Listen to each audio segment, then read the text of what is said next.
Hey, I'm Drew, and this is the Drew Petersen Podcast, home to one chairlift ride, ski pole microphone, and a real story at a time.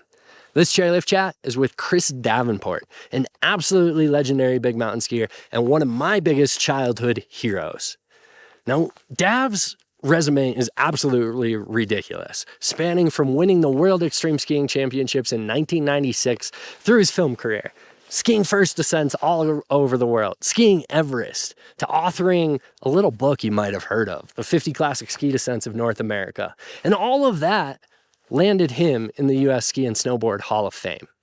But what's been most interesting to me about Dav, especially as I've gotten to know him on a personal level, is the longevity, not just in his career, but also in the joy and passion that he has for the sport of skiing. So that's what we get into in the episode. Before we drop in, a quick note from this episode's sponsor.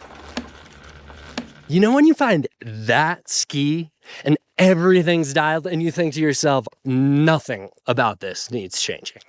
Well, that was the QST line from Salomon. But guess what? The QST line got a full redesign this year. No, not because anything needed changing, but because Salomon knew that they could make it even better.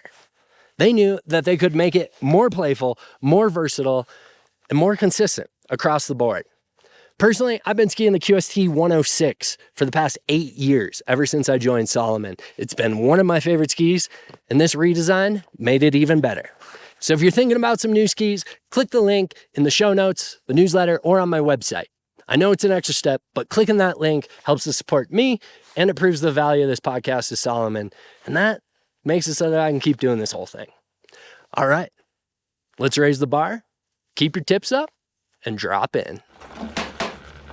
Should we wait for chair 69? Sure. No. Chris Davenport, we are on chair 69. We're skiing Highlands. Yes. The first time that I guess I maybe met you was at Wilderness Sports in Dillon, Colorado. Yes, I remember. For a Ski the 14ers presentation when you made a coffee table book. Yes. And now I know you at least well enough to ask you to talk into a ski pole with me, which means time has passed. And what I'm curious about is how your relationship with skiing has evolved. When you look back at that Ski the 14ers project, How do you think about that now? Well, I'll tell you, it's funny. In 2 years, that will be 20 years ago that you and I met, 2007. I just finished the project. I'd written that book. I was traveling around, and it was probably one of my favorite times of my career. I was super fit and strong, and I was mountaineering like a crazy man. And but I also recognized that, as I got a little bit older, that it was kind of dangerous. And so I started guiding and doing different things and trying to maybe limit my time in the exposure of the backcountry. So I think it was really important for me from like a maturity standpoint, from climbing and skiing all the 14ers and then the Centennial Peaks, the 100 highest peaks in Colorado. I think I kind of grew up a bit. I learned about managing risk and, longevity. That's a good word.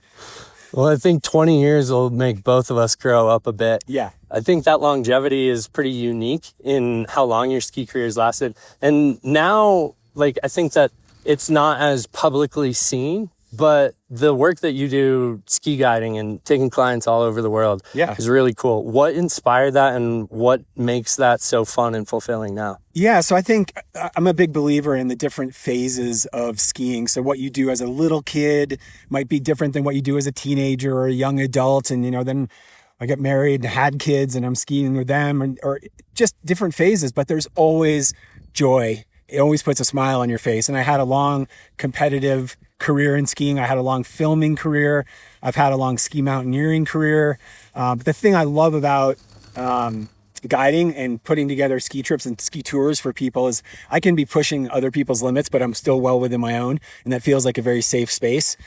I also get to make a living being on snow every day and skiing with people. And I was this 12 or 13-year-old kid growing up in New Hampshire, riding up the lift with my buddy and talking about wouldn't it be so cool if we could just ski every day the rest of our lives? And that stays very true inside me to this day. It's like, here we are on a Friday at Aspen Highlands and I'm up here every day. I'm skiing. And it's just, I don't know. I feel very fortunate, very lucky to have carved out this sort of path in this wonderful industry that we have that is certainly not without its challenges. You know, my wife likes to joke that, cause I like to say I'm in the business of fun because we have so much fun all the time. And she's like, no, you're not in the business of making a lot of money or something like that. It's like, but it's not about that. It's about, you know, growing older, discovering new ways to enjoy this amazing sport.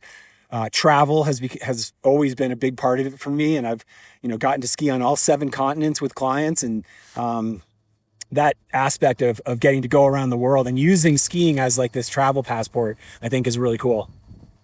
Yeah. And I think like it's interesting to hear that evolution too, because like I was that 12 or 13-year-old kid, like back with Ski the 14ers. And I think that helped instill the same dream in me of kind of using skiing as a vehicle to see the world.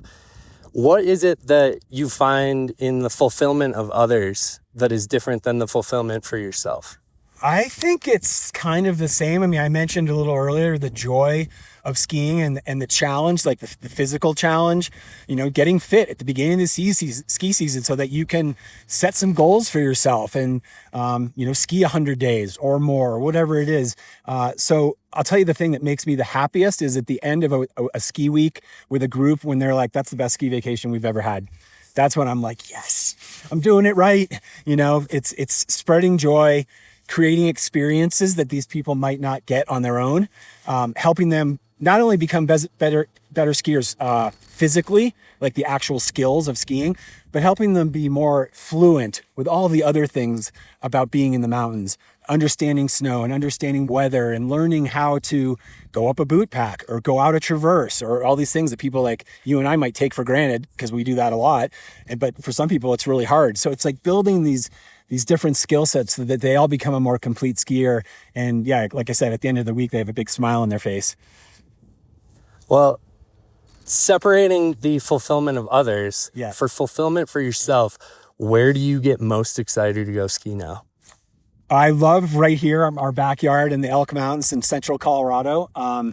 Every year this will be 25 years, I go to Portillo, Chile in the summer and work down there. I love the summer skiing.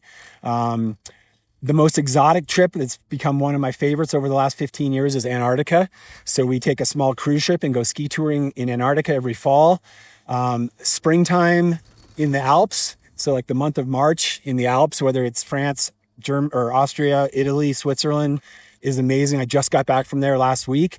And then of course, Alaska. When you hit it right up there, it's like, you know, hitting that perfect drive off the tee on a golf course. And you're like, oh my God, that felt good. So I think those would be some of my favorite places. But, you know, I've lived here in these mountains. This is my 32nd season here. And this lift ride that we're doing right now never gets old. I mean, look around us. You get off, you see 14ers. We've got the bowl to hike up. We've got incredible snow and we've got no crowds. Don't tell anybody. Well, we're at the top of Highlands. We only get one chairlift ride. Yeah. And when we put this bar up, I don't want to drop the camera. No. So there she is. Thank you guys. Thank you so much, Drew. Ski and enjoy, buddy. Yeah, you too. See you out there.